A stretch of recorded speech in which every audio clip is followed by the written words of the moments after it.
All right. All right. Here we Hey, are. hey, Lee. Hey, Mark, how's it going, dude? Man, dude, it is good to see you from the YouTube to the segment podcast. I appreciate it, man. I really Yeah, appreciate it. you're welcome, man. It's good to chat with you. It's good to be here. It's awesome to see you and hear you. For the folks that are listening to this, if they're not watching this live or they're just listening to it, I reached out to Lee because I was watching some YouTube videos and there was a couple. Lee Likes Bikes was one of them, and Joy of Bike was another one. Very, very good YouTube videos, instructional, and Lee just pops out of the screen with his enthusiasm, but also his way of describing mountain bike skills. So Lee, Hey, if you man. wouldn't mind taking us back to kind of like your story, how did Lee Likes Bikes become what it is today? Well, I'll give you the full story, dude. Yeah. I grew up near you. I grew up in Mission Viejo, Orange County. Oh, no way. That's where I grew up. Yep. And just typical, suburban deal, right? Yeah. And as a kid, I was into fishing. That was like my sport. I was a hardcore fisherman guy. Also overweight and this and that. And like I got into motocross in my late teens. My parents didn't know I had a moto. They didn't even know I owned one until they got a call from the ICU down in San Diego. Oh, As a matter of fact, there's oh, this place down that way. There's this guy named Jeff Ward, okay. who was like one of the top supercross guys, motocross guys back in the day. He still lives out there. I see him at the. I've been to the W Training Center over in like near you, Uh-huh. and I see him working out there, and he has guys he trains. But anyway, I grew up out there, and yeah, that day we were out riding in this riding spot where Jeff Ward was, and of Okay. course I sucked. I mean, like a lot of guys are self-deprecating. I'm going to tell you, I know for a fact because I did like the whole California race series back then, last place. I was Oh, probably the worst motocross racer in the state. I can say that with confidence. But that day, we were out there with Jeff Ward. I mean, we're not with him, but he's there. It would be like going to ride and you're riding and you could say, oh, yeah, dude, Aaron Gwynn was there, but you weren't right. riding. Right. He was in the same zip code, right? So he was there and he did some big step up jump. And I was like, dude, I can do that. I have a Kawasaki too. And of course, I wake up days later in the hospital. That's when Oh. my family found out. But back then, like I was motocross, but I was out of shape. I had no skill. I still wasn't really an athlete. And then around then, this is like 88. Mountain biking was becoming more popular. You know what I mean? And back then, they had 18 gears, dude. Ooh, yeah. 3 in the Oh. front, 6 in the back. And I was like weighing over 200 pounds and I was in terrible shape. And I was like, with all those gears, I can climb easy, right? No. But by the way, I went and spent $300 on a bike. My parents were just like, dude, you're an idiot. You're never going to be an athlete. I'm like, I'm going to lose weight. They're like, no, you're not. You're never going to lose weight. Do good in school, make people laugh, that kind of thing. And, but I started riding it and I loved it, dude. I loved it. And it was just like, it just something resonated. Like I would take it around the neighborhood. Like back in the day, SoCal had tons of open space. You know what I mean? So you could just go like drop in off the back of your neighborhood and go ride trails all over the place. That's how it was back then. And so I Wow. would do that. And I started riding to school. And I'll never forget because the first time I rode to school, I was in junior college at the time. It took 47 minutes. It killed me. I was hurting so bad. But dude, when I got there, I was so proud of myself. You know what I mean? I was like, yes, this is for me. So like a year later, the same ride was 12 minutes. You Oh, know what I mean? nice. And so I just became a cyclist. And my weight came off. And then what was really cool, and this is a huge part of why I'm so committed to riding, is like I believe that inside me was an athlete the whole time. You know what I mean? Mm. And like my spirit wanted to like move and do these cool things, but like being heavy with asthma, etc. Like soccer and stuff didn't work, right? But the bike is rad because even if you're heavy, the bike will carry you. Does that make Yeah, sense? that makes It's not like sense. plodding along when you're running. Are you hearing me? Yeah, oh yeah. And I think that's when, like, for all these new COVID riders, like you mentioned them, like they can Hmm. come in and a bike, no matter what kind of body you have, whatever you got going on, you can ride a bike. If you can't ride a real bike, like a regular bike, get a tricycle. You know what I mean? You can ride something. And it's so cool. And then and it just brings so much to your body, to your spirit. And so for me, I just became a cyclist, and first I was more like road, but then like culturally, I don't jive with the road scene. You know what I mean? That's not my vibe. So I'm a mountain biker now, and and I've been a mountain biker now, like a hardcore mountain biker for over 30 years, dude, And so I'm giving you like a long runaround story, but like basically like I was like young. I started I started journalism classes, and I got my first mountain bike the same week. So then this parallel thing started. Like I became a rider, and at the same time, like I was like working for the school newspaper and learning that stuff, and becoming a journalist and learning about informational graphics, which was like a big deal back then. And then I went off to like regular college up in far northern California at Humboldt State. I got some proper hippie school, a real hippie school. Like I'm in Boulder. This is not a hippie school. This is a rich person's school. Yeah, it's a nice. These are Audis in the parking lot. At Humboldt, there's no cars in the parking lot. It's all bikes. So I went there and I did like I majored in mountain biking, dude. I rode mud all the time. I learned to ride, and I did my journalism stuff, and I was loving both, and I went to go work at a newspaper, and I was doing great, and I was like having a good career with my infographics, and at the same time, I was always about bikes. So I wrote like columns for the newspaper. I was one of the founding editors or contributors to Bike Magazine back in the day, and I was freelancing for the various magazines, and I had like this parallel life where I was like trying to be this mountain bike guy, but I was also being like this visual journalist guy. Like they're very separate. And I gotta tell you, like Mark, that like I'm kind of like a high energy, antsy guy, I guess. And I was in my early 20s, like I'm talking 23, 24, 25, and I was already having these like pain syndromes in my body. Oh wow! Like gnarly pain syndromes where like especially my forearms, it would be white hot pain, dude. And like and since that kind of coincided with me starting like a day job, we thought it was like a repetitive stress injury, like carpal tunnel. Yeah. And we pursued that whole like scene, and all that, and saw doctors, and I was like, but at the same time I was racing like Cat 1 downhill, and I was like strong. So it was like there's nothing wrong with my body. And I remember one time like I was in therapy talking to my therapist back in the day, and I was so frustrated. I was like, I don't understand. Like I was in excruciating pain, dude. I would keep track.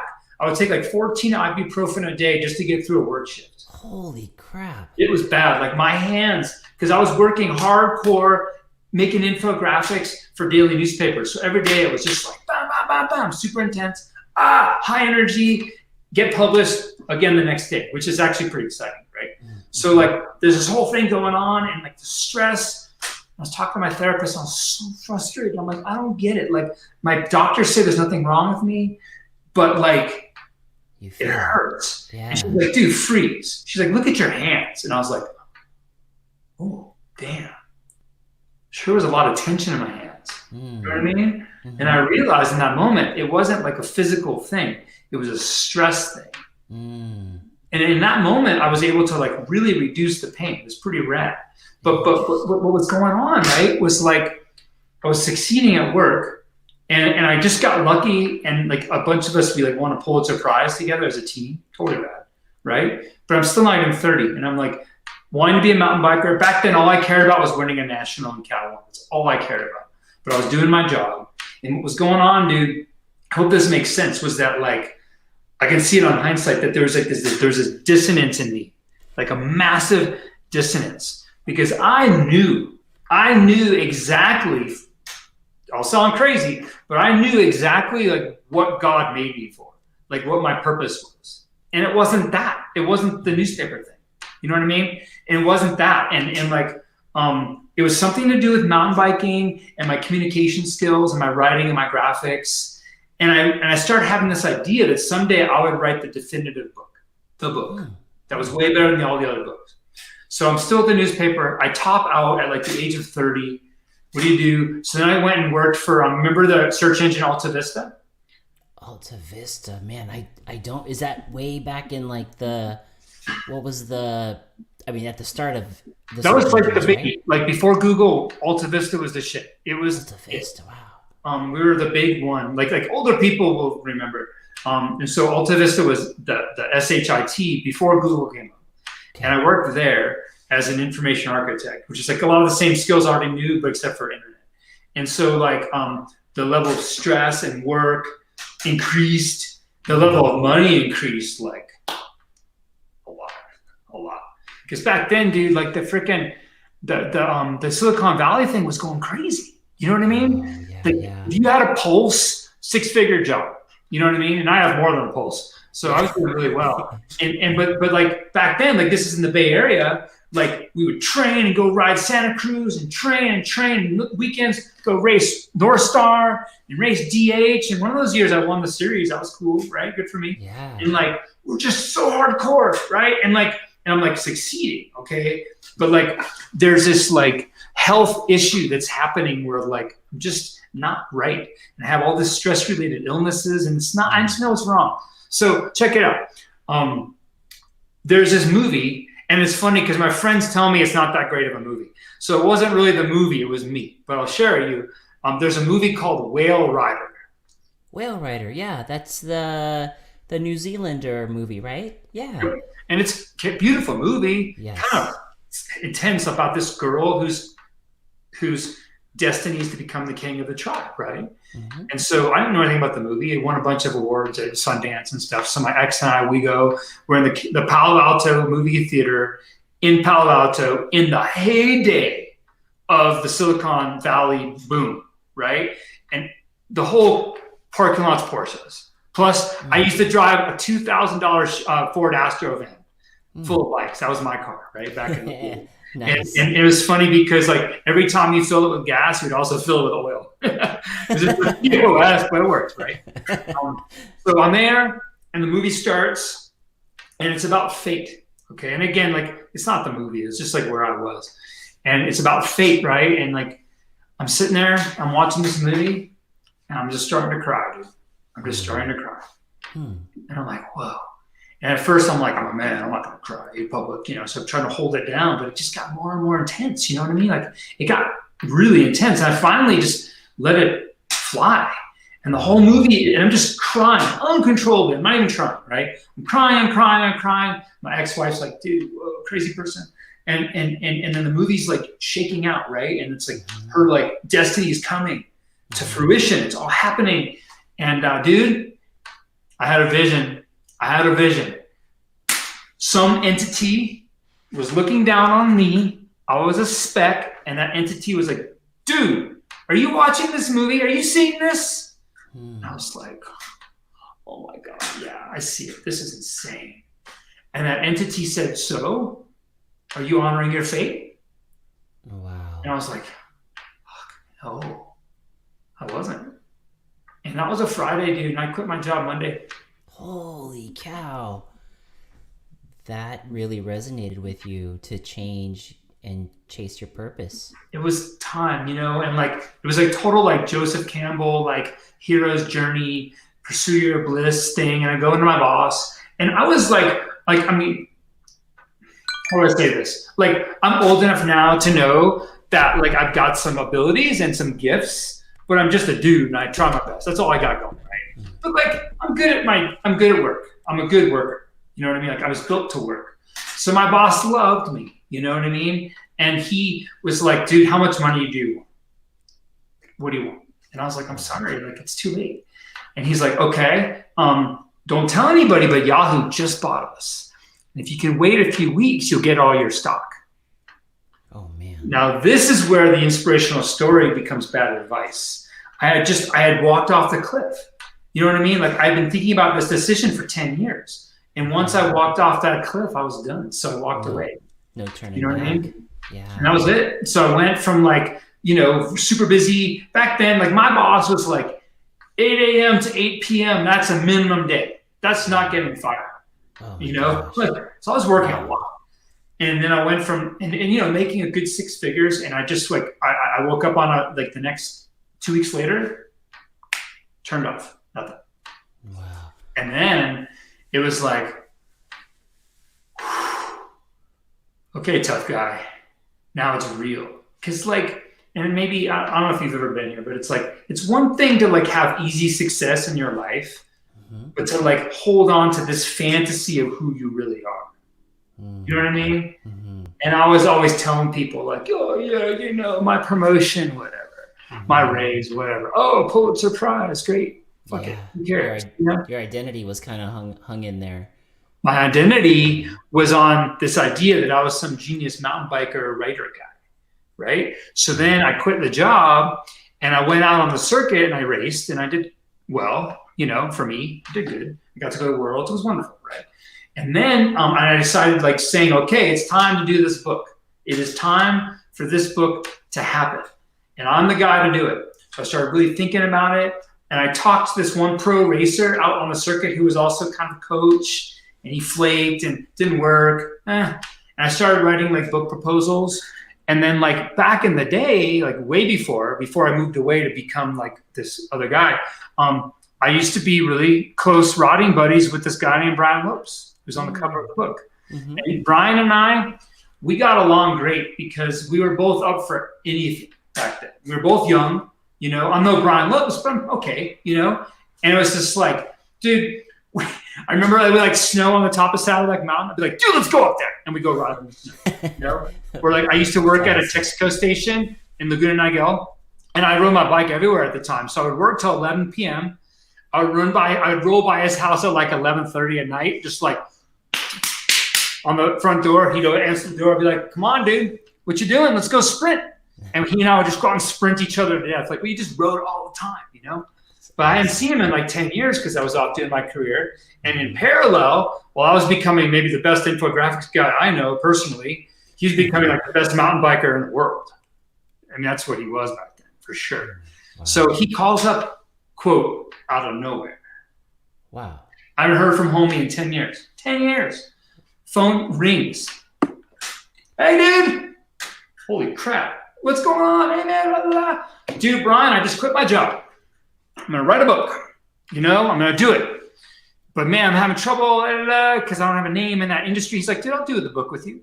So there you go. Done. Wow. And that's this book here? That's that book.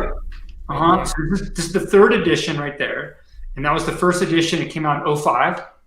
Wow. And there's his name right there. There it is. People always ask me, like, and it gives me a lot of pain, but they're like, so, dude, why is Brian Lopes' name bigger than yours? Oh, if you guys are watching this, you can see how big that is. I'm like, he has 5 more world championships than I do, which is I have 0, and he has 5. So there you go, right? But it's interesting too, like from an ego standpoint, because like when I was at the paper, I had my name on everything I did. I had like complete ownership. But this, I had to kind of like subvert my ego a little bit more for the greater good. Does that make sense? Yeah.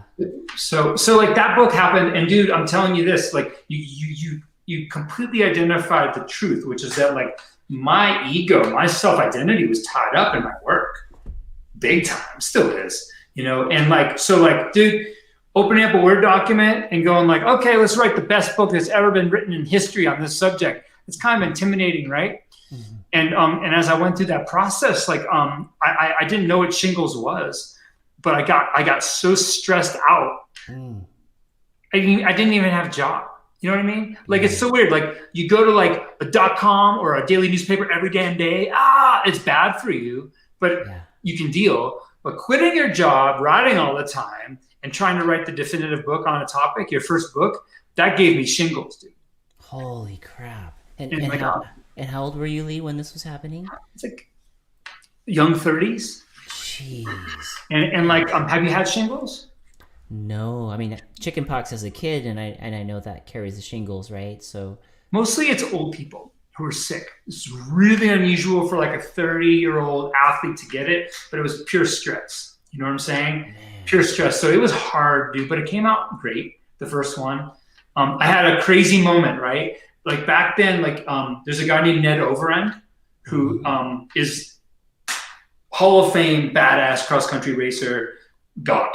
Like what Brian Lopes is to gravity riding, Ned Overend is to cross-country. Right. And before my book came out, Ned had like the biggest selling mountain bike technique book.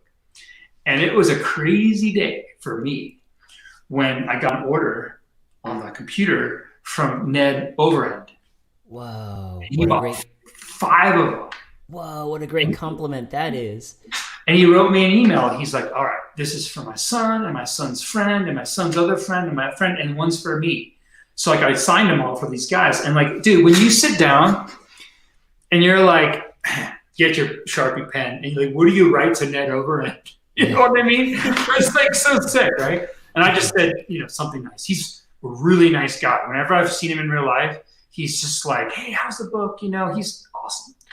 He's well loved for a reason. So like that was the start of this whole path. And so when the book came out, like I was like, I'm still a writer, of course. I love writing, but I'm a communicator too, And I decided like every other real sport, skiing is the best example, has a curriculum, like an official method for teaching. And mountain biking didn't have any of that back then. I was like super early. So I thought, all right, well, I will create a curriculum. I will create the curriculum. I'll be that guy. And so I did. I designed it all out. And a friend of mine who was very smart said, dude, you ought to test it out and make sure it works before you publish it. And I was like, that's probably a good idea. And this is kind of cool, Mark. Like I had never been a teacher in my life. I had no desire to teach. I had no inkling that I was good at it. Nothing. It was just a new concept. So I started I got a job working with like a kids group, and then I started coaching the parents and the parents' friends, just total word of mouth in the beginning. And dude, like I found my purpose. That was it. Wow. It was like it clicked so deeply for me. Like there's this term, the highest and best use of your time or of your heart. That's my teaching. So for me, teaching is really great because you have I'm a decent bike rider, so I get to be out on my bike and I get to show what I can do, which is fun. I love like the information design about the whole thing. I love like coming up with these better and better methods of teaching, and I've been in it for so long. Like the way I do it now is totally different from what I used to. And it turns out like I'm really good, like I'm gifted, I can say that, at interacting with people in this way. You know what I mean? And like. And I have some thinking that like teaching really well, it's not a theory, it's a fact. Generally the best rider, like the world champion rider, is mostly generally not a good teacher. It's just a totally different brain system, totally different skill set, right? Really different. And but I'm an okay bike rider, but I'm a really good teacher. I can say that. You know what I'm saying? And so like teaching has been huge for me, and it's like I'm yammering because I'm trying to express something. It's like I know because this is what I wanted to say. Some people are just good at mountain biking. Like my friend Curtis Keene, Red Bull guy, professional downhiller turned enduro guy. He lives down in Southern California, Like I remember like he got a bike. He's a freaking badass athlete. He was fast immediately. He was Cat 1 year, semi-pro national champion the second year, pro contract the third year. That's him. And some people are like that, right? But most of us aren't. You know what I mean? Most of us are just guys like us. So anyway, like one thing I think that makes that I love about teaching is that like I understand as deeply as anybody on this planet how powerful and how meaningful and how joyful mountain biking can be. Like it's more than just riding a bike. Like for a lot of us, it's a vehicle to like express our full self. And it could be like maybe you love writing code, that's cool. Or maybe you love to play a piano, like it's cool too. Like it does. Like this is just for a lot of us, mountain biking is our thing. So like I'm and more as I get deeper into this thing, like I'm seeing the bike as a tool, and I will teach you how to ride your bike. Like if I ever see you, I'll teach you how to shred corners. Like that loose over hard pack you guys have in SoCal? Oh yeah. It's so dangerous and scary. Yep. Steve Peat, downhill world champion, told me himself. He told me he would rather ride in snow and mud than loose over hard pack. Because he said that like in snow and mud, at least you know what the bike's going to do. But he said when he's in SoCal, he's terrified. Isn't that funny? Interesting. So, that's crazy. But to my point, like I can teach you like the mechanics of like how to really make your bike corner on that surface or hit a jump or do what you want to do, right? But like for the people who are into it, the bike's just a tool, and we help you like achieve flow with a capital F. We help you realize your deepest, most powerful potential. I mean, that's my thing. That's my goal. That's really cool. That is really awesome. What an amazing journey, and the timing of you quitting your job and Brian Lopes giving you a call it's just like one of those things. You're on the right track. You know, you're where you were supposed to be, I guess. Yeah, like fate, God, whatever you want to call it, right? Yeah. Yeah, that was pretty crazy. That was no accident, man. You know, that was no accident. That is crazy. I wanted to address some of the folks in the audience that are here.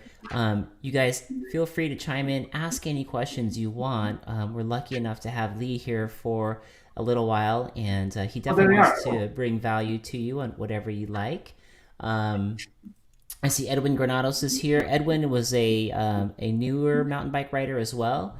He says, I resonate with that. I started riding seriously back in April, still a little overweight, but just did my first race last weekend at South Ridge. Good for you, Edwin. That's so cool.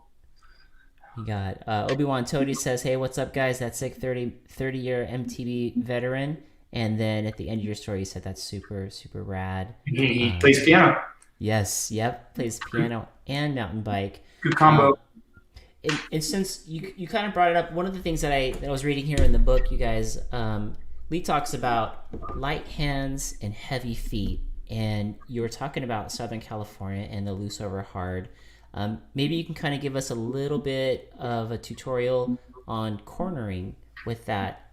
And then there's also the big thing that I was reading in here. There was like once there was the attack position, right? That you had said that you used to.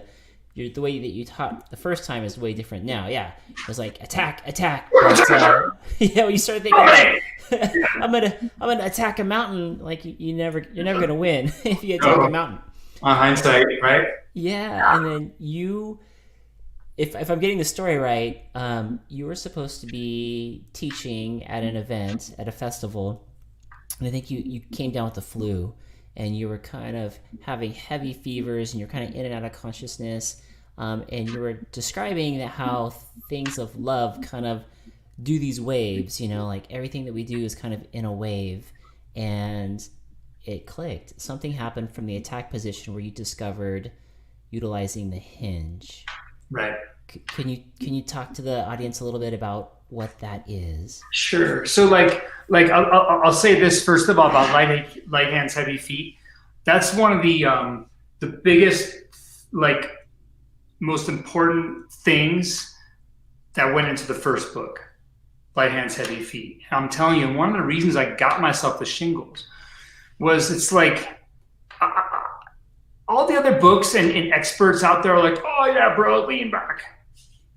You know what I mean? And like, hang on. It's like useless advice. So I always wanted to be like, okay, like if you're doing like this angle and you're on the brakes with this many G's, where do you put your body? Like there's math involved. And I was trying really hard to like express exactly where to go. And then it was a big realization for me, this is a long time ago now, that like, well, wait a second, like if all the weight's in your feet, in the pedals, all of it's in the pedals, and your hands are neutral, then you have just solved an amazingly complicated equation.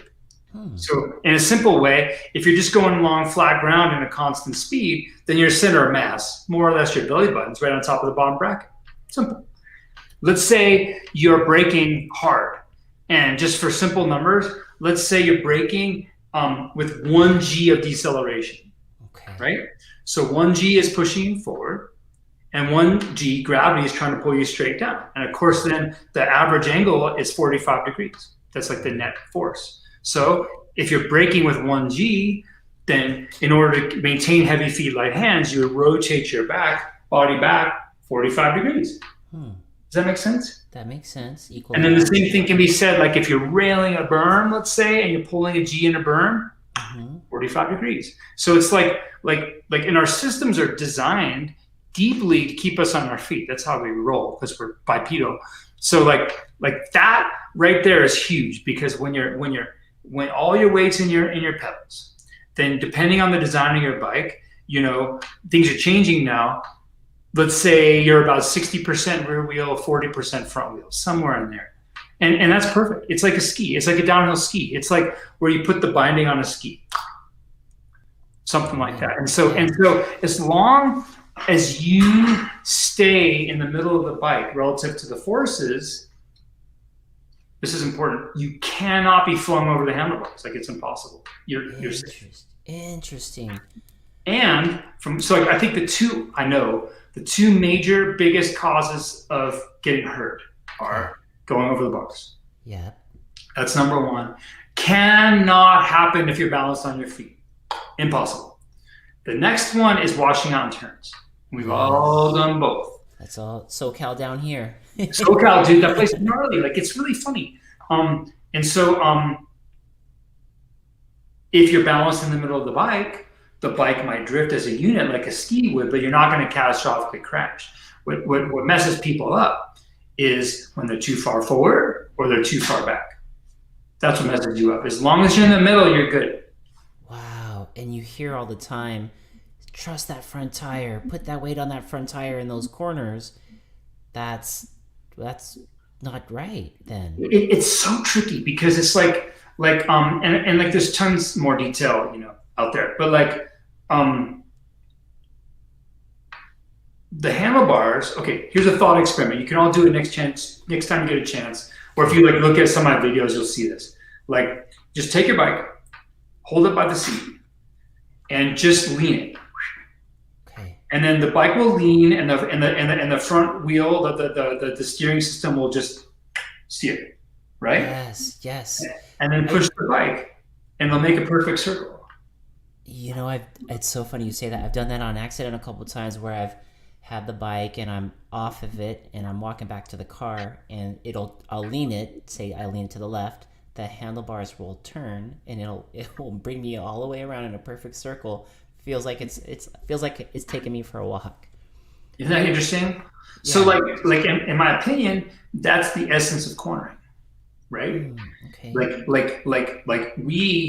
you're going really slow, like walking speed, it's a little bit more like a tricycle where you actually steer.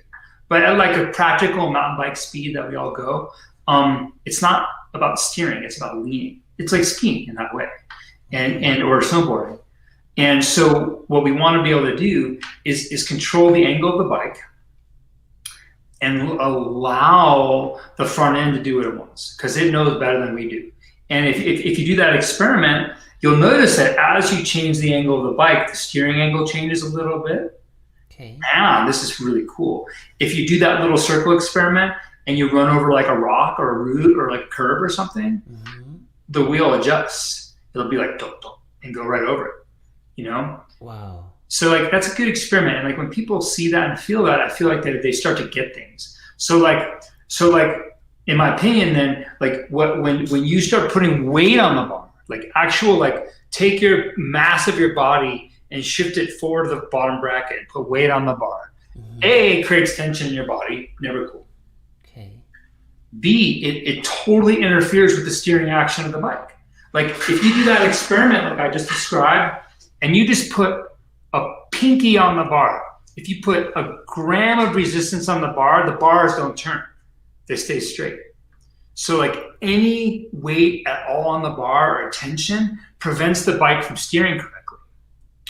Jeez, wow. So we've all been there, right? I'm guessing where you're trying to turn, but the bike just goes straight, right? It's probably because you're scared. So you're too far back, the front end's light, it's not hooking up, and the bars won't steer because you're holding on, right? So then what happens is we all are, oh shucks, I'm thinking totally about my meat growing up out in your area in that loose over hard pack.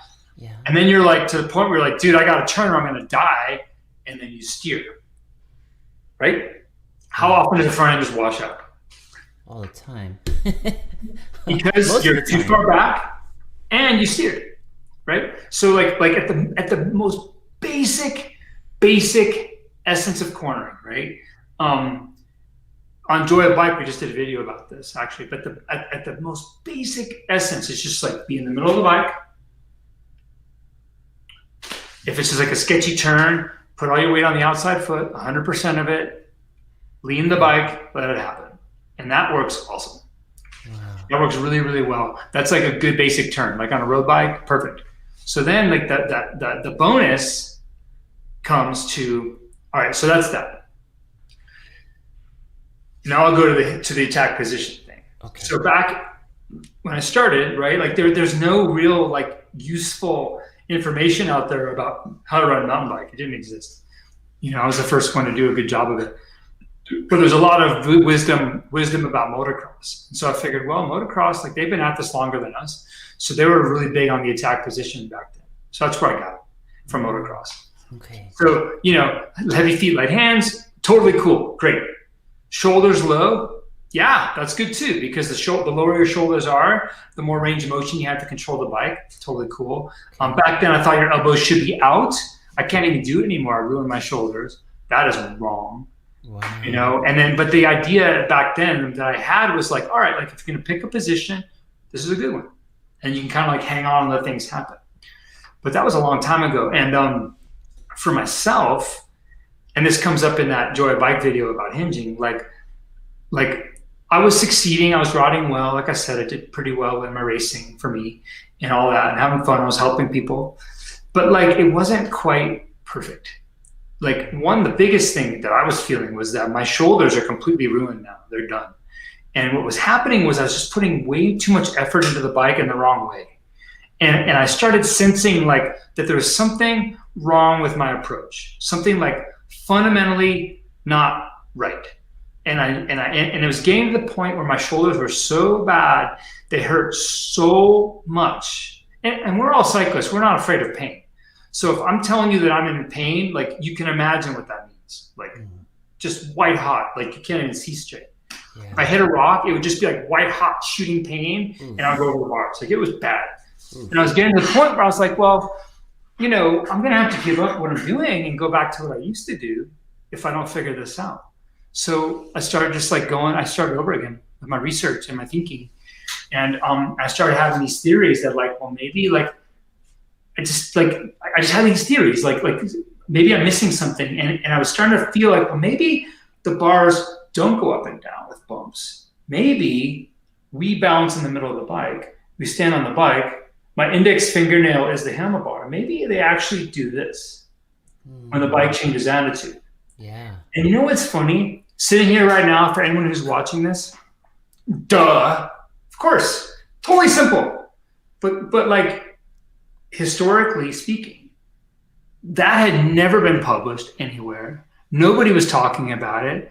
I was like the expert writing these books. I didn't know. Like no one knew. You know what I mean? Not like in a cognitive way. Like no one knew. You know, the good writers were doing it without thinking about it, but no one knew. And so like I was having these like feelings and I just it was coming, right? And so to your point, I was in Arizona. At the time, I was the head coach for all of Nica. That's the National Interscholastic Cycling Association, the U.S. National Mountain Bike League. So I've coached about 1,000 coaches, trained about 1,000 coaches, which is pretty cool. That's cool. It was super rad. So I was in Tucson to teach a summit. That was going to be like Saturday. And then Friday, I was supposed to do like just classes to make money, you know, because I was a volunteer for the league. So I got there Thursday, and dude, between the airport and the hotel in Tucson, I got sick. Like you described, I got the flu, like you can't believe. And you know, I had to cancel a full paying day. It was a lot of money, but I had to cancel it. And I spent the entire day in this crappy Motel 6. No AC, you know what I'm talking about. Middle of summer, it was shit, you know. I was in and out of this fever. And I really wanted to, like, I knew I was doing this show, like it's like a performance thing where I'm teaching, but it's also a show, really. If you're coaching like one person, that's coaching. If you're coaching 50 people, that's entertainment. It's different. Yeah, it's just different. So I was really struggling with this, like these senses of these ideas, and And I was in this fever, like you said, and dude, it came to me clear as day. I saw myself with like 2 tables end to end with like a pedal on each table and the bike pivoting, and I'm standing in between. And I was like, whoa, crazy. And that came from God or whoever's in charge. And so the next day I went in there and I was like, guys, I have a crazy idea. Do you mind? And it worked. And then it all changed. It all changed because then I started like really getting into like, okay, like now I understand that the bar path is not up and down. And all these years I'm fighting up and down. But the bars don't do that. So I'm just beating the hell out of myself. Yeah. Right? Like wearing my shoulders out, crashing. We've all gone over the bars in a rock garden. I did it all the time. And everything started shifting, right? And I started like understanding more. And then I started getting into like what the hip hinge was. Because I didn't invent the hip hinge. Like the hip hinge is the basis of all sports, pretty much. Pretty much the basis. And real quick, in case you can see. Yeah, show us what that looks like on the rip row, so we can see what the hinge. So handy! I've got this machine here. We just did a live workout on this thing. So, like, real quick, let's see if I can make this work. Yeah. So for the folks who are listening in, this is called the rip row, and this is what Lee uses to help teach some of his classes. And it mimics being on the bike, so he's able to show us techniques on that. It's like a pump track that you can put in your office. Yeah. And you can buy on ripro.com. I'll say this, like from a training standpoint, there's nothing. It's crazy. If you want to talk about it, I'll be happy to. But check this out. So okay. Most of us, when we ride, we get the shit beaten out of us. Mm-hmm. That's the thing. When we're going on downhills, do your quads ever just burn like crazy? Yeah, quads burn. Like you said, OTB. We have some folks in the audience who've gone OTB, broke their elbows. Yeah, but all the above. So all the above. Yes. So check it out. First of all, if your quads, I don't know if you can see, like most of us. You ready? This is good free advice. Most of us are quad and knee dominant. Most people in this hemisphere, like the Western hemisphere, right? Okay. So when we want to get down to like attack the trail, watch what my knees are doing. They're going forward. See that? That's a squat. So if you're in the gym and you want to get in the squat rack and do squats, that's good. So what you do is your torso stays somewhat upright. You drop your butt down and your knees come forward. See how my knees are coming forward? Mm-hmm. So your knees end up like toward the front of your foot. Yeah. Okay. So and here's the thing. Way off that middle line. Yeah. And then like boom, trying to get my quads to look good here. What's the angle? There's no angle that works. I need like augmentation. So check it out, right? Like the net force, the gravity is going like basically down through here, right? When you push your knee forward, there's a big distance between that line and the knee. You see that distance? Mm-hmm. And the farther the joint, I'm mirroring so I can't see. Like the farther the joint is from that line of force, the more torque is on that joint. Okay, so that's all in the knee right there. That's mostly knee. So I don't care how fit you are. I don't care what kind of quads you have. Mm-hmm. If you do this for a minute, you're going to feel it, dude. Yeah. Right? Yeah. And then when you're on your downhill, when you're on your bike, like doing some big descent, like I'm thinking about the San Juan trails along downhill in your area. Like when your quads get tired, you sit down, and once you sit down on real terrain, you're hosed, right? Mm-hmm. So check this out. This right here saves lives. Check this out. So okay, squatting, terrible on the quads, and your shoulders are really far from the bars, so you have no control. So you're like a hunk of meat hurtling to an uncertain fate. Right? Yeah. In a hinge, I'll go square stance first. In a hinge, watch my knees. My knees stay over my feet, and my butt goes back, and I fold my torso level. So that force is not in the knee anymore; it's in the hip. Wow. This, I'm telling you right now, like this, back, this, good. It's all about the knee and hip placement. Like if you can like hinge like this, Dude, huge. The tension's here. These muscles, they don't get tired, dude. They're huge, right? And B, check this out. Your shoulders are right at the handlebar. So if you want to go down like a crazy downhill, watch. All you got to do is this. Boom. You're going down a crazy downhill. Wow.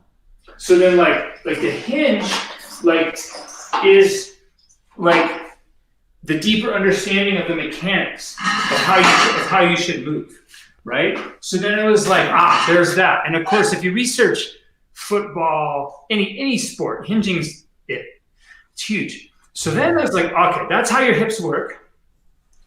And there's this interrelationship between your hips and your hands that works on the bike and on the rip row. And then I started realizing, like, okay, we're not going to like freeze our legs and just hold on. What we're going to do, let's see if I can show you. My lighting here is not awesome. But basically, you have a low hinge and you have a high hinge. Okay. Right? And you can move up and down between those two hinges. Low, high, low, high. That makes sense? That makes sense. So check it out, brother. Here, like in a nutshell, right? Your arms keep you in the middle of the bike by controlling the attitude of the bike. Got it? Okay. And the arms push and pull forward and backward. That's enabled by your hinge. Okay. Okay? Wow. As long as you stay exactly in the middle of the bike, you're safe. Wow. That's all you have to know. If you take like one of our level 1 classes here in Boulder, that's what we teach you. And you're good to go. That's job 1. Job 2, okay? Your legs, of course, move up and down. So then you start managing pressure and pump and the height of obstacles with your legs.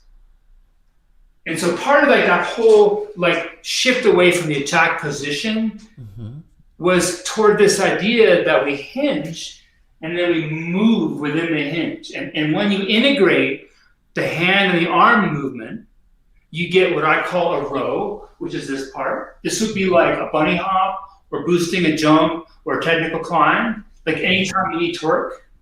And then you have what we'll call an anti-row, which is this. Drop. And that's like going over a rock, off a ledge, in the air, right? Yeah. And so what we do now is we dial in the hinge, and then we start to move through like the fore aft with the arms and the up and down with the legs, and then we integrate it. And that's kind of the essence of it. And like when I started teaching, I had like a little piece of paper with like 56 things on it that I wanted to teach you. But like, this is the big one. This is the essence. And so when I coach now, we spend almost all the time working on this row, anti-row hinging stuff. And once you have it, dude, everything's different. So you asked about cornering on hard pack. Yeah.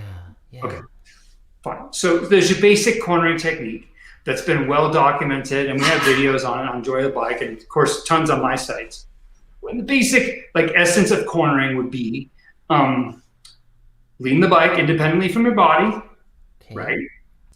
Everybody agrees on that one. Rotate your like torso and hips where you want to go. Okay, that's a good one. And then balance on your in the middle of the bike. Some corners foot down, some corners feet level. If you want to talk about that, we can. But that's the essence of cornering. So that's in the hinge position when you're in a corner, yes? Yes. So when you're corner, this is it. Anything that's fun happens in a hinge. Everything that's fun happens in and out of a hinge. Okay. So like climbing Majestic Grade, I'm thinking about all the SoCal trails I used to ride. Not fun. That's not a hinge. You're just sitting on the seat. Yeah. but when you're cornering, right? A, you want the weight here. Okay. B, we want to have as much arm range as possible so we can lean the bike from side to side, right? Yeah. And so it happens in a hinge. And so like there's basic cornering. If you do the basic cornering thing like I described, it works great. But check it out. There's still kind of a finite amount of pressure. You know what I mean? You have one unit of body weight, and 1 unit of tire traction. So you end up with 1 unit of traction, right? Okay. And then, as you know, there's a limit. And like, if you want to be a good rider, an aggressive rider, you're always trying to like find the limit, aren't you? You know what I mean? And you're like, and if you're trying to get after it, it's a source of massive consternation, because you're like, well, like if I don't use it all, I'm losing time. Let's say you're a racer. Or like, if I'm not using it all, like I can't hang with Mark on his trail, like Greer Ranch. But then if you use too much, you crash, right? So check this out. You ready for this? Within the hinge, of course, we have a high hinge and a low hinge. We have roughly this much leg range, okay? Okay. So what we do is, while we corner, we load the bike. We actively smash into the ground with our legs, with our hips. Okay. Like kind of pumping down on the bike or compressing it. And that, my friend, is the difference maker. So like, for example, like if you make your bike twice as heavy, which is easy to do, you have twice as much traction. Simple. That makes You can make your bike 5 times as heavy. I am more likely to bottom my suspension while cornering than I am hitting bumps. Holy cow. Okay. And like all those guys, Lopes, all the good riders do these things. If you know what to look for, it's all there. You can see it. So like yes, there's a lot of wisdom out there about how you have to like load the front end of the bike, especially on like a modern enduro bike, right? But it's fraught with peril. So my basic, like at the level 1 is just be in the middle of the bike, trust it, it's fine. Level 2 is load the bike. And this is the thing, brother. Like, let's say your front tire has 40% of your weight on it, right? Okay. Because of that 60-40. So let's call it 40 units. Well, okay. If you double the whole bike, now it has 80 units. It has twice as much. You know what I mean? So like the simplest thing you can do is load the entire bike as a unit. Hands are still light. And then again, you can double, triple, quintuple your traction. Wow. Game changer, dude. Game changer. And then there's like a level 3 where you do like some row, anti-row craziness with your arms. But that bit of advice I just gave there is a big one. Wow. That is huge. That is huge. And that totally makes sense. And as far as if we're at home trying to work on the hinge, is it actively making sure that like your belly button's facing the ground, or that your lower back is like completely parallel to the ground? Is that how you want to? Yeah, ideally your torso is level with the ground. Okay. And that's actually like, in my mind, the definition of a hinge is to pivot your hips and your spine together. We're not bending your low back ever. Okay. Your hips pivot on top of your femurs. And most people, I mean, I've been active all day, so I'm super loose right now. I just did a rip workout, live one online. But like most people, their hamstrings are too tight for this to happen. Okay. And so like, raise your hands, everybody. How many of you have lower back pain on downhills? I'll get them. Most people do, right? Mm-hmm. So part of that's like lack of hip core engagement, probably. But the other part is like most of us don't have enough hamstring range to like get the pelvis to rotate forward far enough. So then what you end up doing, because you probably intuitively understand you got to get lower so you can control the bike, is you end up bending your back. Gotcha. You know?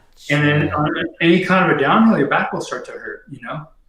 And then of course, once it starts to hurt, you're pretty much hosed, you know? Yeah, those muscles are starting to get tired and everything. Yeah. Everything falls apart, right? So I'm doing a lot of talking, but that's I'm all excited. But that's like the thing. So like you want to be able to get your torso level. Now check it out. Level 1 is with your feet next to each other. Okay, just like a football player or a motocrosser would do. That's hard enough. Okay, start there. Level 2, this is way harder, brother. It's with your feet in a pedal position. Like you have cranks. Mm-hmm. And so very few people can do this because that forward leg, there's a huge stretch on the hamstring, like way more. And so what that does for most people is like your hips get pulled crooked. And you ever notice, I'm nerding out, but I think you guys will dig it, hopefully. You ever notice how most people, especially cross-country nerds, when they descend, like, you notice how like one knee is behind the other knee when they're on downhills? You ever notice that? Okay. Yeah. But if you watch like a pro downhiller, they don't look like this. They look like this. See my knee? See the difference? They're together. Yeah. Not cool. Freaking rad. So check it out. Like if you don't have the mobility in your hamstring, I hope I can show this. Like this hip gets pulled crooked. And then it creates this space right here. And then most people, this back quad is the one that just kills them, right? Interesting. And your spine is twisted, dude. So your low back hurts. So this is hard. This is a huge assignment. One reason people should all buy Rip Willows is this, right? Like I call it the triangle of awesome. Like when you ready for this? When you're gonna do a deadlift in a square stance, okay? The pivot of your knee goes right on top of the middle of your foot, the middle of your base. That's where it goes. So it's a little isosceles triangle, right? Okay. When you want to shred, this is hard to do, but this is the goal. When you're in your low hinge, hips are square, knees are next to each other. They're right next to each other. Right next to each other. And so this is so badass because now you have the same tension in both hips and thighs. So you don't get that weird one leg killing you business. And your back's not crooked. So you don't get the back hurt. And your level right there are balanced in the pedals instead of in the and you're there. And you can like deal with crazy forces. I mean, you'll see it all over the internet, but like I was watching a G Atherton video, like it was a race run, and he's just cruising along, and he's super dynamic. So there's no position for those guys. It's all happening so fast.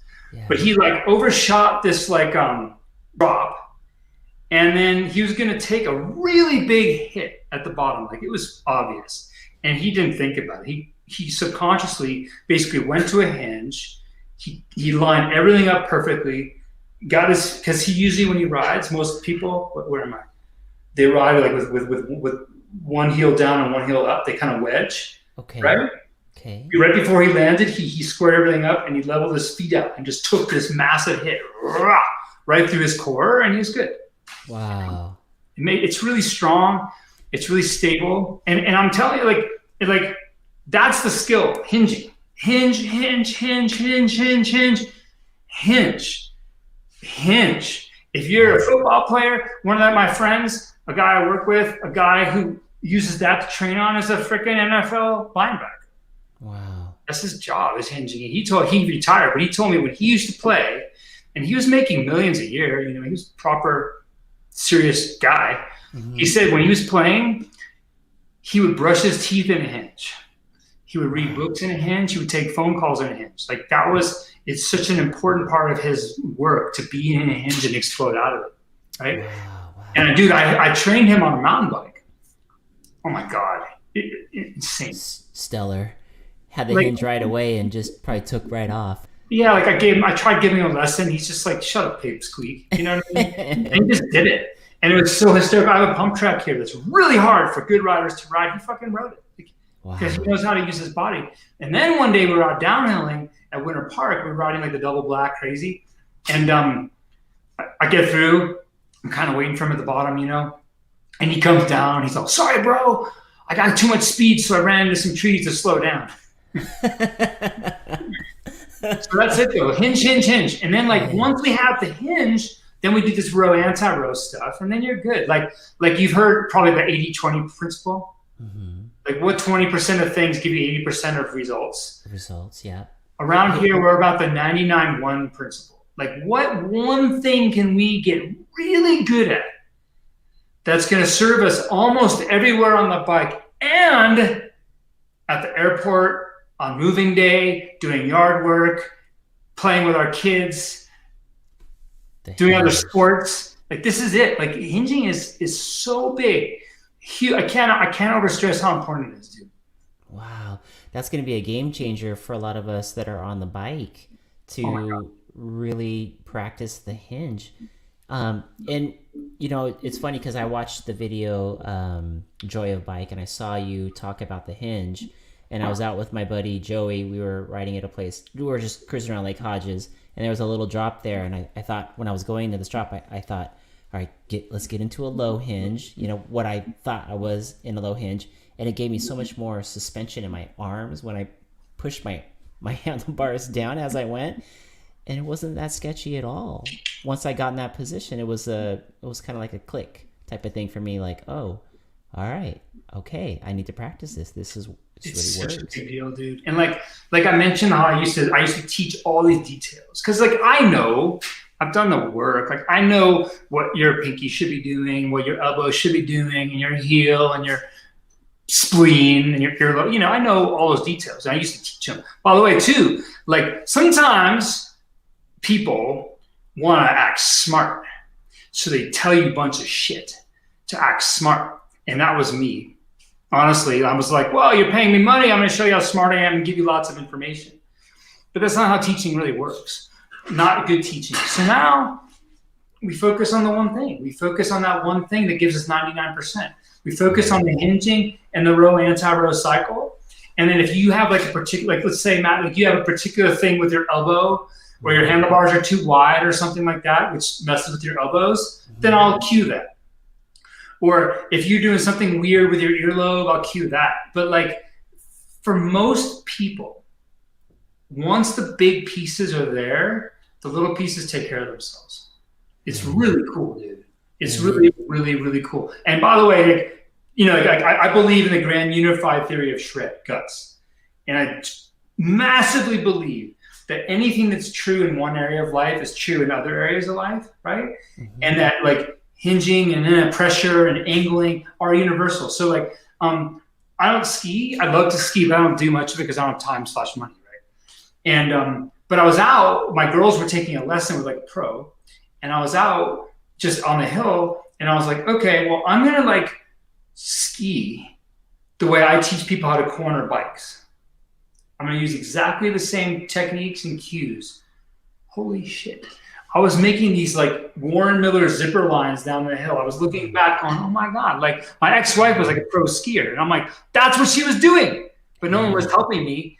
And then I was skiing and their teacher thought I was like a professional skier. Huh. And I'm not at all. By the way, this is with no poles. I don't know what the hell to do with poles. So that's beyond me. But my point is, it's not that I'm some athlete, but it's just like those principles of like hip mechanics and loading and unloading and angulation, like surfing, skiing, snowboarding, rollerblading. I mean, on and on and on and on and on and on, right? It's like a universal thing.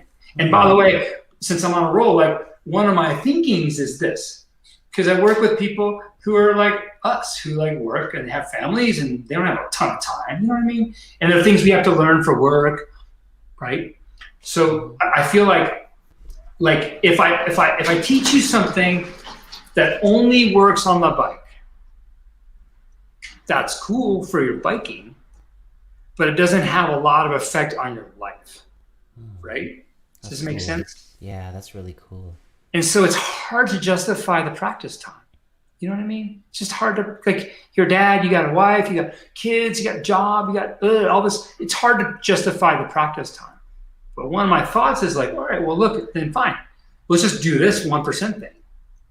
And then, like I mentioned before, if you ever want to go skiing, there. If you ever have to lift a couch, use a hinge. You know what I mean? Like if you have to like lift a car off a kid or whatever, or like you have to do like, we have 2 acres of property out here. So sometimes I have to do heavy labor out there, hinging. So I feel like it's a huge service to my people when I teach them to hinge, because it's not just for mountain biking. It's for every sport they do and for daily life. Because most dudes, when they're middle-aged, their back goes out. Super common. Mm-hmm. And that comes from like poor core engagement and poor mechanics. So if you learn a hinge and you work out correctly, you're going to be bulletproof, dude. That's very cool. Is that cool? Does that make sense? Yeah, I love it. I love it, Lee. For the folks that are coming on a little bit later here, we have Lee McCormack. He is an author of the book called Mastering Mountain Bike Skills, as well as another book called Dialed. He's a mountain bike coach in Boulder, Colorado, but he also has online classes for us folks that live a little further away. So and that website is called, I actually type it into the system, but it's llbmtb.com.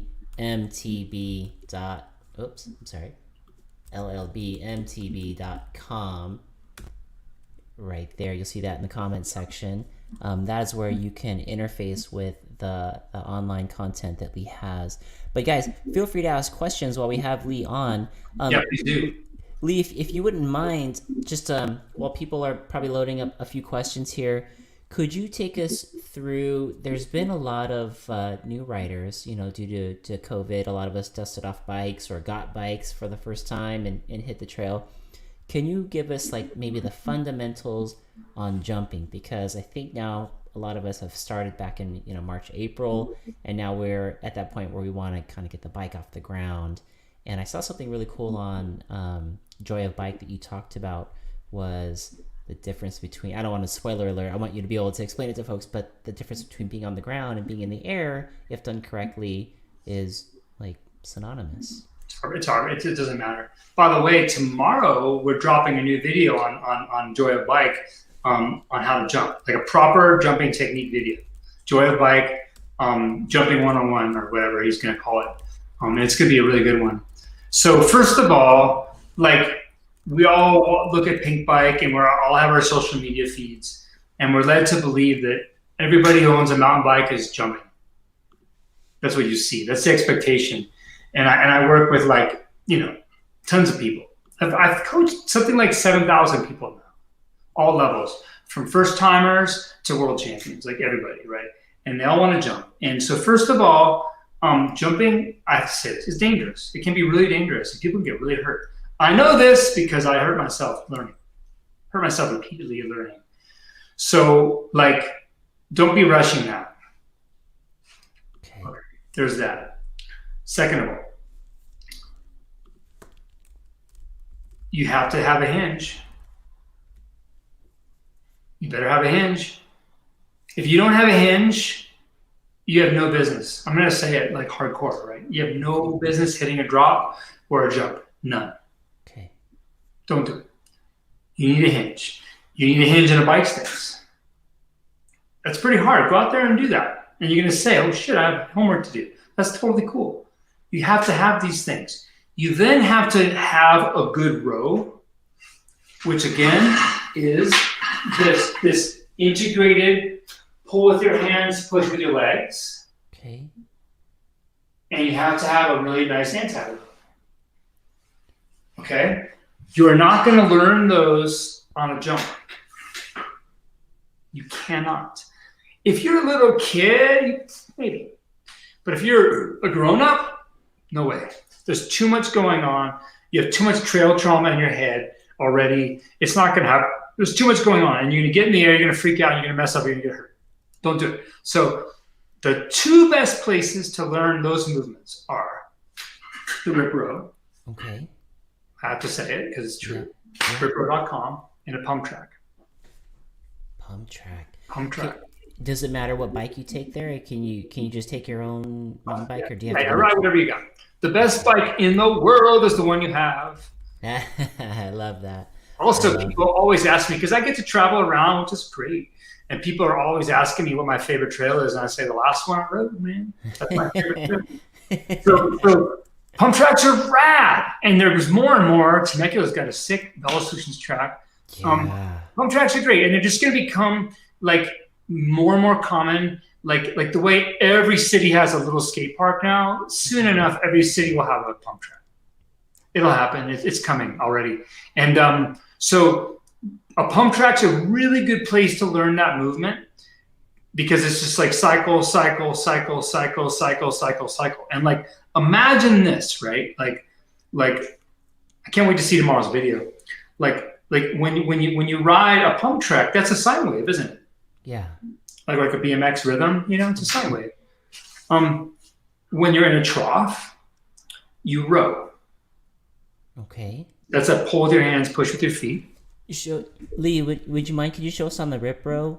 When you talk us through, that would be cool. That'd be way better than that kind of machine right here, right?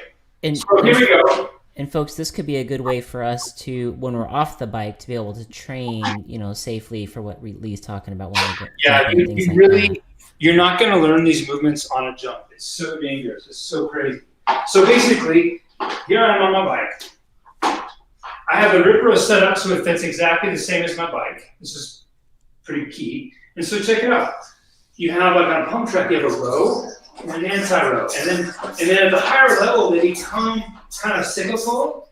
And can you see how my hands are kind of following like in a elliptical pattern, like a round pattern, relative to my head? That's it right there. Like I've got so many reps on this machine, dude. Years and years of reps and reps and reps. That's pretty subconscious now. And I see you going from the high hinge to the low hinge. So when you're going to the low hinge, is that when you're entering that trough of the wave? No, the low hinge happens on top of the bump. And the high hinge happens in the hole. Because your head's going to stay level and your bike is going to travel with the bumps. Gotcha. So on the machine, my body's moving up and down, but in real life, the body stays still and the bike moves up and down. But that motion right there, this is it. And like, you can literally, I know people who live in like Miami, and they have these machines and they train on them and they go out to like Moab and they shred because they have the movement, right? So again, you have like this row, anti-row cycle. So like on a roller, this is cool. Rollers are sine waves, right? So then you row through the trough and you anti-row across the crest. That's it. And it's super rad. And then ultimately down the road, you do the same pattern, sideways and turns and all this, and you rip. So you need to have that. Like I'm telling you, man, you don't be going to a jump unless you have that skill. Just don't do it. Gotcha. Now, you ready? Like imagine this. So like a roller is just like a big pair. I'm mirrored, so it's hard to like gesture, Yeah. A roller is just like a nice, doggone, you know what I'm saying, right? Yeah. That's a roller. Nice wave. A jump, you ready? Is the same thing. It's just missing the top. Just missing the top. So when you do a jump nicely, your bike will follow this wave-like trajectory as if it's a roller. It's just that the top is missing. So it could be a tabletop, no problem. It could be a really gnarly gap jump with like an old TV in the bottom, but you're not riding down there. You're doing a wave, right? So like, it's kind of freaking amazing. And this is, again, why I'm all about this 1%, 99% stuff. It's like, once you program that movement, okay, I'm going to say this too. Like that movement, I discovered it, but I didn't invent it. It's an archetypal movement. This is how our bodies are built to be used. You see it all over the place, all kinds of sports. So like, once you wake up that movement pattern and like train it and make it subconscious, every trail looks different. Wow. Have you ever ridden with a good BMXer? I haven't yet, but I've ridden with some good mountain bikers for sure. And a lot of them were used to be good BMXers. Yes. Like when you ride Eric Carter, BMX national champion, back when I met him, that's what he was. Like BMXers have this deep, because that's what a BMX track is. And also like guys who ride like skate park, same stuff. So like without exception, anyone who's good at riding BMX in that way is a better mountain biker than we are. They just are. Or if you go like one of the local guys near you is a guy named Jason Richardson, Dr. Jason Richardson. He's a psychologist. He's my coach sometimes. Old BMX guy, AA pro. Like you get on a mountain bike with someone like that, it's a whole different game. So like once you have those movement patterns in you, everything looks different. And then you're constantly working these waves. And so sometimes it's just straight rollers, like really straightforward, like Greer Park has some of those, Greer Ranch. Sometimes it's like a tabletop or a double. Ultimately, turns are waves that are sideways. Maybe you're like that. One of those trails that Eric Carter built at Greer. I remember we're just like ripping through berms and then skipping across rocks, and then through another berm, skipping rocks. Same thing. Like Like, it's just a wave, dude. And so that's the essence of it. So back to your jumping. Hope this is helpful. No, this is great. This is all great. When you are going through the lip of a jump, that's a row. You push with your feet and you pull with your arms. And that levers the bike into the air. It's exactly the same movement as a bunny hop. Except the bunny hop is usually on flat ground. With a jump, you have the jump helping. Listen, dude, pumping, hopping, jumping, cornering, technical climbing, blah, blah, blah, blah, are all the same movement over and over again. Wow. It's all the same shit. So like when you go through the lip, it's a row. And you lever the bike into the air. As soon as you get into the air, you treat it as if it's a big roller and you anti-roll in the air. Anti-roll. That's it. Wow. That's it. And so like I said, oh, that's cool, MTB Allen. Jason Richardson taught me, he says, Jason Richardson taught me the elliptical handlebar movement. And I will proudly tell you that I trained Jason Richardson in that. Wow. Yeah, by the way, this is how cool he is. AA pro BMXer, world champion, but he doesn't know everything, so he came and took a class. Like this blows my mind. Like so many of us have so much ego, including me, and we're so fragile that we can't go get a class and get help from an expert. So what ends up happening is we end up sucking forever. Like I just now hired a business coach. I've hired Jason before to be my performance coach. I talked to a nutritionist today. I'm talking to I know a lot about bikes, dude, but I'm still getting coaching. Mm-hmm. Tomorrow we're going to shoot a video and I'm going to be the student, right? So I'm just a side thing about Jason. That's one cool thing about that dude is he's a freaking badass, way more than all of us put together. And yeah, he comes to a class because he knows he can learn something, right? Wow. Does that help? Does that make sense? A lot. Yeah. We're all too proud. And I'll tell you, I'll share. Tomorrow's video is about wheeling. And I'll admit to all y'all, I've been a professional mountain biker. I literally live in this house in Boulder and I pay for it because I'm a mountain biker. Right? That's my job. Which is freaking great. I can't wheelie. Can't do it. I've taught people to wheelie. My books tell you how to wheelie. But me personally, I've never been able to get that balance point. I've never done it. I've never made it. So tomorrow, total ego check. I'm going to go with Alex Boguski, who's my partner on Joy the Bike. And in front of the camera, I'm going to learn down a wheelie, for God's sake. I'm going to do it. And the only thing that's preventing me from succeeding is my fragile ego, dude. Wow. That's very cool that you're going to do that. It's really cool you're going to do that. Thanks, man.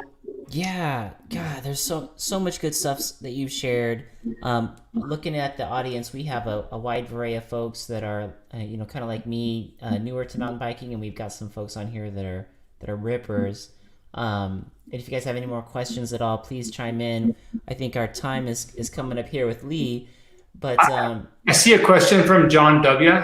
Yes, he asked about arm pump from death gripping. Okay, there you go. That's a big one, right? Dude, back before I knew better, and I used to race downhill pretty seriously, you know? There we go. And every season, my knuckles would double in size from the inflammation, just from holding on so hard. So first of all, heavy feet, light hands. That's the biggest thing. Okay. That's the biggest thing. If you have weight on your hands or tension on your hands, you'll get arm pump, and your arms it'll hurt. So that's job one. Heavy feet, light hands. Job two is actively managing the angle of the bike. If a bump is big enough for you to see it, you should be actively doing the bump. The little stuff, I'm making motions that are 1 to 4 or 5 inches. The little stuff, your suspension will take care of that for you. You don't have to worry about that. But anything that's big enough, like a threshold obstacle that you notice, you need to own it, because if you don't own it, the bike's going to go there anyway, and you're just going to create tension. That's the biggest thing I can say. And by the way, I used to suffer from arm pump so bad, and I had situations when I was racing where like back in the day, still like this, you'd be like on single track, super, physical, crazy. And you go out onto the ski run and they send you down the ski run and you're going like 40, 50 miles an hour. You know what I mean? And like, it's less common now, but back then that was a huge part of it. And so you'd be in the braking bumps. And I remember more than once, my arms pumping so bad that my hands blew off the bar. Wow. And I'm crashing at like 40 miles an hour. Jeez. Like it was gnarly. And so then like once I started understanding this stuff, everything changed. I would come out like a Keystone here in Colorado. We used to race there, super long physical course, come out of the woods on the ski run, and I would just do this with my hands and let them rest. And they would completely recover 100%, and I go back into the woods and get after it. That's a big one. Wow. Does that come from you're putting a lot of weight on, but if you're not putting weight on, is that just gripping it so tight because you're just putting tension in there because of stress you're stressed about the trail? Yeah, like back then, I would say that it probably wasn't very well balanced. So I was always like, here's the thing, if you're a little bit too far forward, I'm talking 1%, you're gonna get beaten up. If you're 1% too far back, you're gonna get beaten up. Like the only place you don't get beaten up was when you're riding a mountain, right? Yeah. And so check this out, right? Like, so let's say plus like being a downhill racer is stressful already. You're already out of your mind, But like, so check this out. Like, let's say you have a little, like you're off. And by the way, if you're not paying attention, everybody's off, right?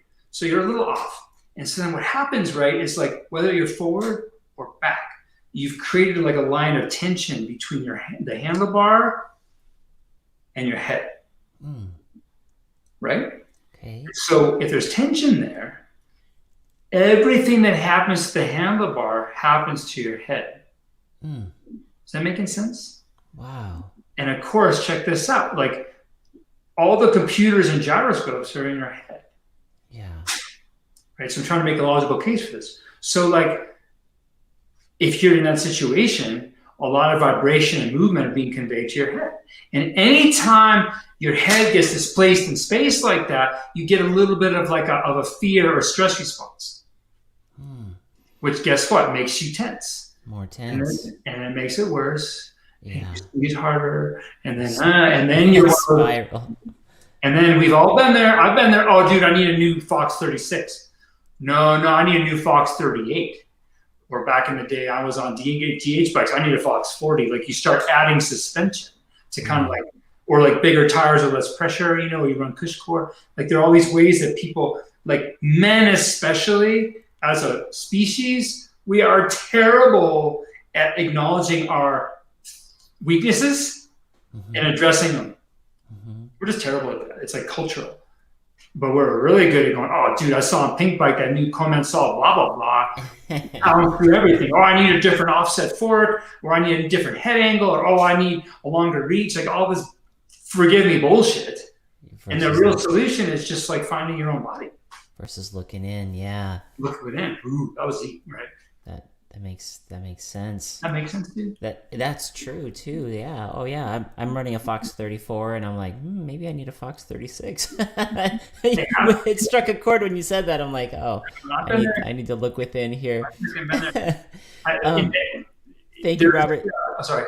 Oh no.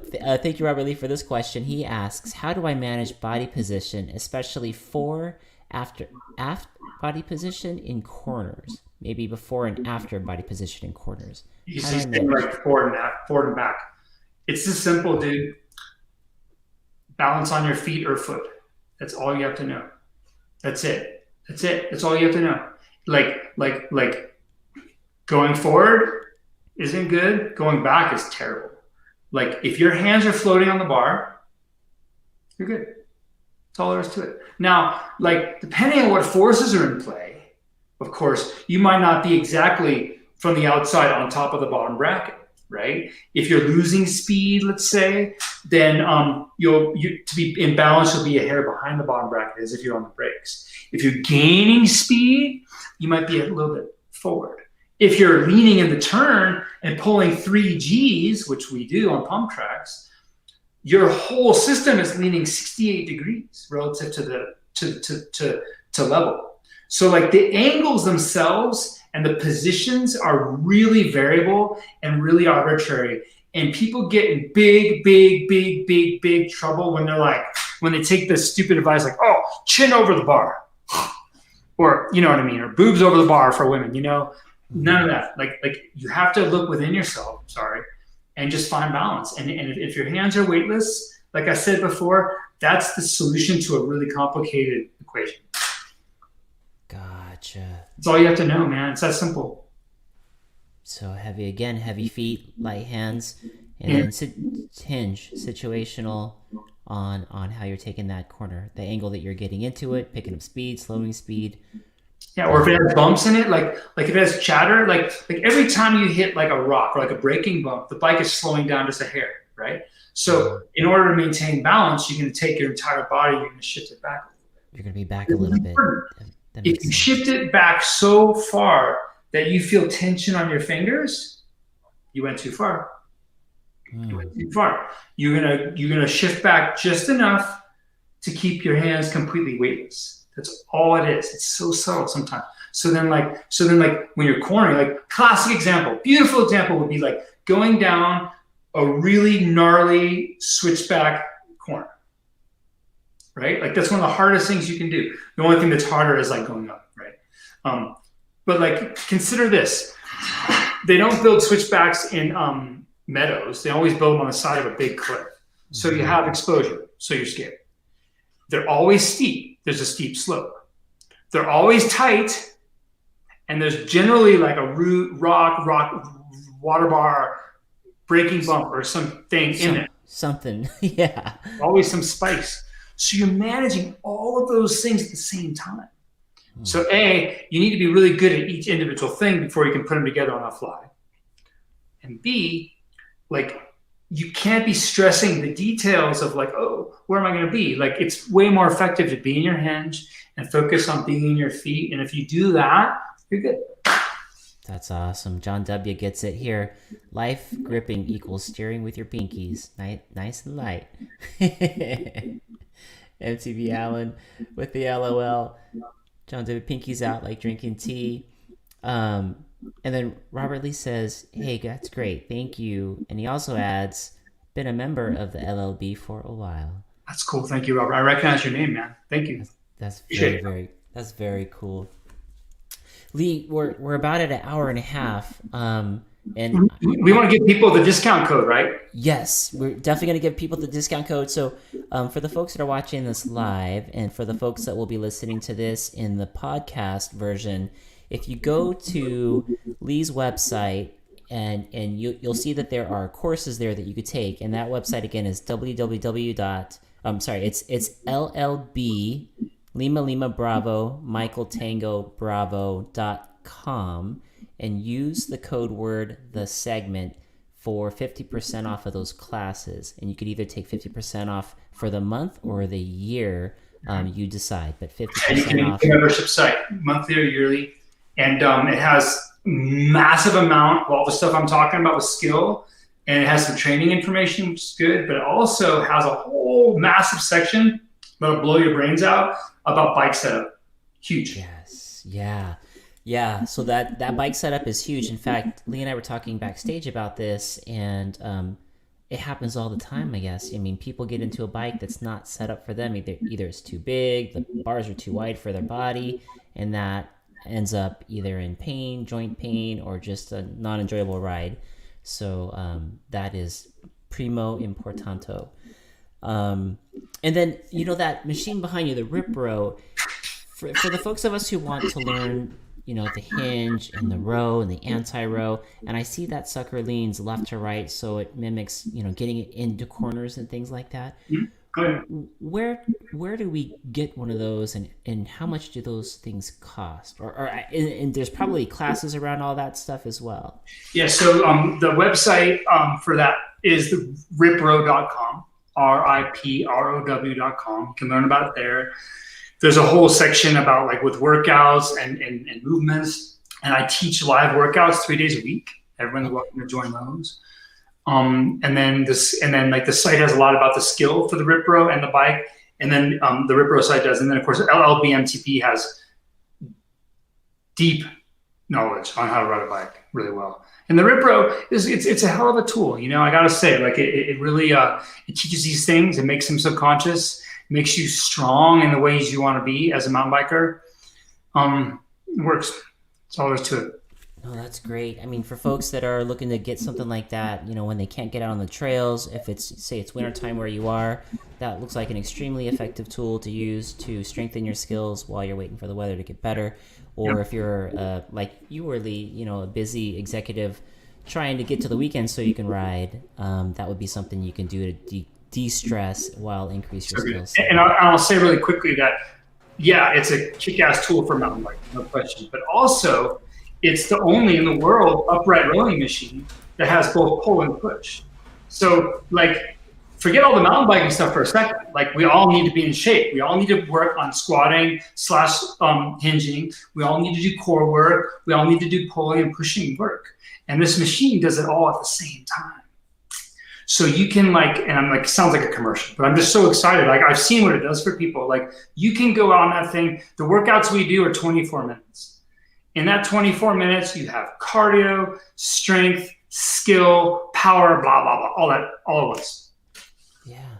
While increasing the skills, you get your exercise. Lots of gyms are closed right now, and then you're also increasing your skills for the bike. Super COVID friendly, and it fits anywhere, Yeah. And if people have questions about any of this, they can email me, lee@leelikespikes.com. What was it one more time? Actually, it's better to go leelikespikes@gmail.com. leelikespikes@gmail.com, or my main website is leelikespikes.com. All good. And that's exactly that. That was the last question I was going to say, is for those of you who want to follow Lee, definitely go to the YouTube and check out, he's partners with a guy named, I believe is it Alex? Alex. And they put some really great content out there on a show called Joy of Bike. And it's really well done. You guys will get a ton of information out of it. There's also, where else can they find you, Lee? Oh my gosh. Well, I just had to make a new Instagram because I got hacked, but it's Lee Likes Bikes Official on Insta. Okay. There's only one post. There's Lee Likes Bikes on Facebook, and I'm Lee McCormack on Facebook. It's easy to tell which one I am. Those are the biggies, right? Yeah. If you guys want to follow Lee on those, it's Lee Likes Bikes Official on IG. And then the YouTube channel, check him out there. And there's Lee Likes Bikes, the YouTube channel. Yeah, there's content there too. And then but Joy of Bike is so good. Alex is doing such a good job. Yeah. And like I said, tomorrow we're dropping a jumping video. I can't wait. Oh man, I can't wait to see it. Make sure you guys tune in there. But send Lee an email if you have any questions, or on IG a DM. And then again, that website was llbmtb.com if you guys want to sign up for our class. Again, Lee teaches everybody from beginners like me on up to professionals like EC. So, everybody's welcome. Everybody can learn something, and then use promo code The Segment to get half off of that. All right, Lee. I guess without going further, is there anything else you'd like to tell everybody as we sign off? We could go on and on, right? Maybe we'll do another one. But that was fun. Hopefully my stories and technique tips are helpful to everybody. I hope that's what I'm here for. Definitely so. I love it, man. You got me with the whale rider story. I love that. I'll always remember that. Pretty crazy, huh? That is awesome. Crazy. Sometimes you have to listen. Yeah. We'd love to have you back on the podcast again. Maybe what we'll do is on the next one, we'll send out a questionnaire and get a handful of questions people would like to have addressed on their mountain bike skills, and we can have you back on for that. That'd be cool. That sounds super rad. I like that. Awesome. All right, Lee, and thank you everybody in the audience, and thank you to all the senders out there that are listening to this on the podcast in the near future. You guys send it safely, and don't forget, all that hard work will always pay off. Have a great night, you guys.